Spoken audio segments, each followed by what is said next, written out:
Hey Leo, welcome to Tourmaline Tarot. We're gonna just do Ay de mio. Okay. We're gonna look. Alright. Page of Coins, Temperance, Knight of Coins, Knight of Cups, Six of Swords.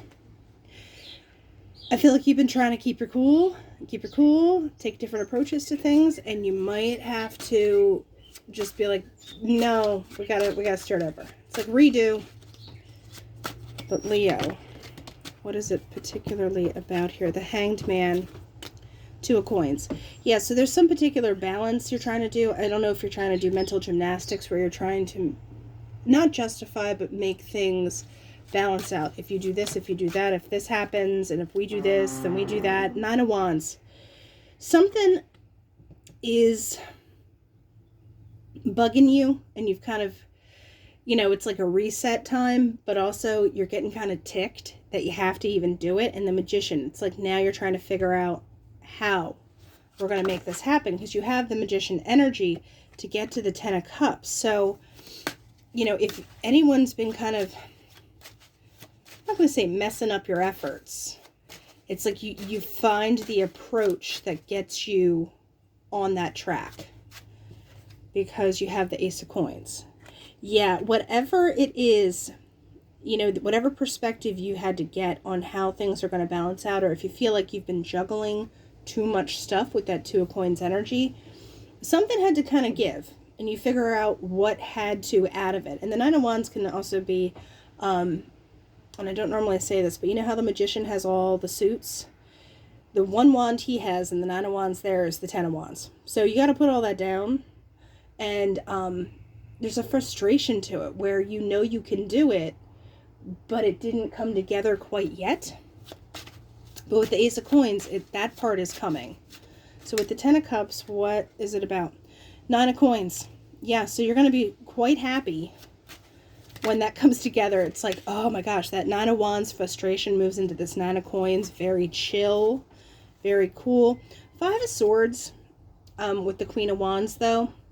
There could be some disagreement or some level of somebody being not on the same page with you. That can maybe cause a couple skirmishes. But that Queen of Wands, there's a determination where you're going to push through that and make it happen, because Knight of Wands. You have the Queen of Wands, Knight of Wands. I feel like you're like, do you understand how much time I've spent figuring this out? Like, I don't have time for this Five of Swords.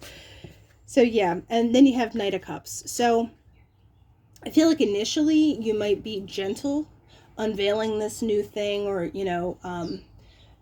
gentle but confident in your approach. And then if you get kind of a little bit of pushback on it, you're like, and now's the part where I do what I was going to do anyway. So Knight of Wands. I don't mean that negatively, yeah, because the Five of Cups. You don't want to have any regrets that you should have done something this way, or you should have done it that way, especially when you've spent this amount of time putting it all together. So, don't look back and be like, I don't know about that. Or don't let anyone knock you with, making you doubt yourself no matter what they say, because the fives are change.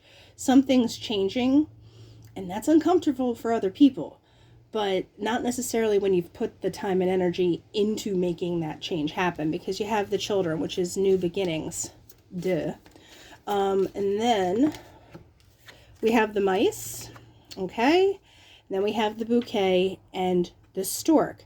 That Mice energy is sort of Five of Swordsy, where it's like pokey. It's really kind of just petty, low-level annoyance, essentially.